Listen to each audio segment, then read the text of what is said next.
Charleston looked elegant and defiant. Underneath it was a fortified trap built to protect slavery and daring enough to burn before surrender. When Arthur Fremantle arrived in Charleston in June of 1863, he entered the Confederacy's theater capital. This was the city that had started the war in triumph. It still dressed itself in confidence. It still carried the posture of a birthplace. It still wanted visitors to believe that style, fortification, and nerve could hold the line. What Fremantle actually sees is more revealing than the mythology. He sees burned districts, he sees shut shops and famine prices, he hears constant anxiety after the Combahee raid, he sees a harbour bristling with forts, patched masonry, salvaged guns, and blockade runners slipping through the dark. He also sees slave auctions continuing in plain sight. Charleston is not just a military episode, it is the Confederacy in miniature, elegant on the surface, coercive at the centre, and strategically tighter than its defenders want to admit. The shock arrives before the harbour tour does. On June 8th, Fremantle hears Charleston men talking about the recent Combahee raid. Their language is planter language. They speak of property destroyed and slaves carried off. Modern terms are cleaner and truer. Harriet Tubman, black Union troops, and Federal raiders struck the river plantations, disrupted Confederate control, and liberated hundreds of enslaved people. That matters because Charleston is often remembered as a forts and warships city. Fremantle shows something harder. The military crisis and the slavery crisis are the same crisis. He walks through a city where the wharves feel deserted, many shops are shut, and prices are already rising toward famine levels. The city is trying to perform confidence while the siege economy begins to show through the makeup. The next day he goes to Fort Sumter. Sumter is not a ruin in the romantic sense. It is damaged, repaired, repacked, and made useful again. Fremantle sees a fort with 68 guns of what he calls a motley but efficient description. He sees casemates strengthened with earth. He sees the battered work still functioning as part of a wider harbour machine. One detail says almost everything. The best gun in the fort, he writes, had just been fished up from the wreck of the Keokuk. That single image captures Charleston's wartime character. The city survives by salvage, improvisation, and stubbornness. It turns wreckage into armament. It makes damage into display. Fremantle is also hearing the Confederate version of the failed April ironclad attack. The broad outline is safe. The Union ironclads failed to reduce Sumter. Confederate fire held. The Keokuk took terrible punishment and sank the next morning. Charleston draws real pride from that result.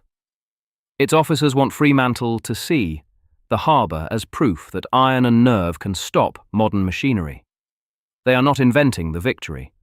But there is a temptation in Charleston to confuse a sharp defensive success with strategic security.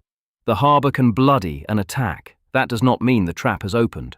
Charleston looks formidable from the water because it is formidable from the water. The danger for the Confederacy is assuming that a harbour victory solves the larger problem of blockade, labour, supply, and time. Fremantle keeps building the same impression. Both sides of the harbour, he says, appear to bristle with forts mounting heavy guns. That visual abundance is the heart of Charleston's mystique. Sumter, Moultrie, Sullivan's Island, Morris Island, Fort Wagner, batteries layered against the sea approaches, narrow channels, shoals, obstacles, night passages for blockade runners. It's a city made to look unconquerable. And yet the geography itself contains the warning. Ripley explains that the proper way to attack Charleston is not simply to smash Sumter from the front.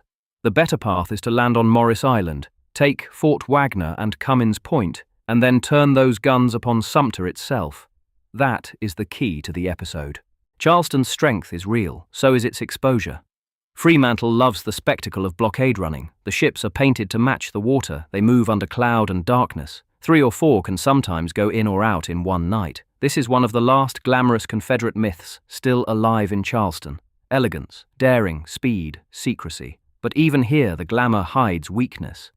A state that depends on narrow nocturnal runs to bring in goods is not in command of the sea. It is improvising under pressure. The port still works, but it works like a man slipping through a closing door. The wreck of the Ruby, burning under the guns, tells the harsher truth. The route is possible. It is not sovereign. By June 11th, Fremantle is out on Morris Island and looking at Fort Wagner before its most famous later assault. He sees a powerful fieldwork. He sees the geometry. He hears the argument that Morris Island is the true lever. Take Wagner. Take the advanced positions. Turn the guns. Make Sumter's endurance part of a larger entrapment. This is where Charleston stops being a portrait of pride and becomes a diagram of pressure. The city can still stage confidence. The harbour officers can still speak with authority. The fort walls still stand. But the enemy does not have to solve Charleston in one blow. The enemy only has to tighten the ring in the right order. The moral centre of the episode arrives when Fremantle sees the slave auction. He records buyers opening mouths and inspecting teeth. There is no honest way to keep Charleston's military pageantry separate from that scene. This city is not merely fighting for local honour, masonry, and flags. It is fighting to preserve a slave society refined enough to promenade by the Battery while human beings are still being sold in plain sight. That contradiction is not background, it is the point. Charleston wants to look like civilization under fire. Fremantle also gives us civilization exposing its foundation. Charleston was the Confederacy in miniature, forts in the harbour, fire in the distance, slave auctions continuing anyway. Then comes Beauregard. Fremantle meets him in the city that made his name. Beauregard projects confidence. He respects Grant's vigour in Mississippi. He talks like a man who still believes the Confederacy can master the crisis through firmness, engineering, and nerve. But the line that survives is the line about ashes. Charleston, he says in effect, would be laid in ashes sooner than surrendered like New Orleans. It is a striking sentence because it sounds brave and already half funerary. The city's self-image has absorbed destruction into honour. To burn rather than yield is not just a contingency plan, it is part of the identity Charleston wants to perform. That is the final trap. A city can become so attached to symbolic defiance that it mistakes the willingness to die beautifully for a workable strategy. That is why Charleston matters in Fremantle's journey. He sees patched fort walls and working guns. He sees a harbour defence system serious enough to repel ironclads. He sees blockade-running skill, confident officers, and one of the most symbolically loaded cities in the Confederacy. He also sees closed shops, scarcity, raid panic, and slavery sitting openly at the centre of civic life. Charleston is elegant because it needs elegance. It is defiant because the pressure is real. It is fortified because the war has already come close enough to touch the walls. And underneath all of it is the same problem Fremantle has been tracing across the South. The Confederacy can still look formidable in fragments. It can still impress a witness at close range. But the structure holding the spectacle together is tighter, poorer, and more morally exposed than its defenders want to say aloud. Charleston is beautiful theatre built over a strategic and moral trap. The forts still stand. The harbour still fights. The city still acts like it can choose its fate.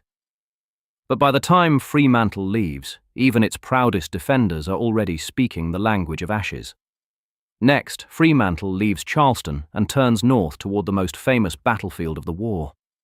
Subscribe for the rest of Fremantle's journey. Next, Fremantle heads north toward the war's most famous field.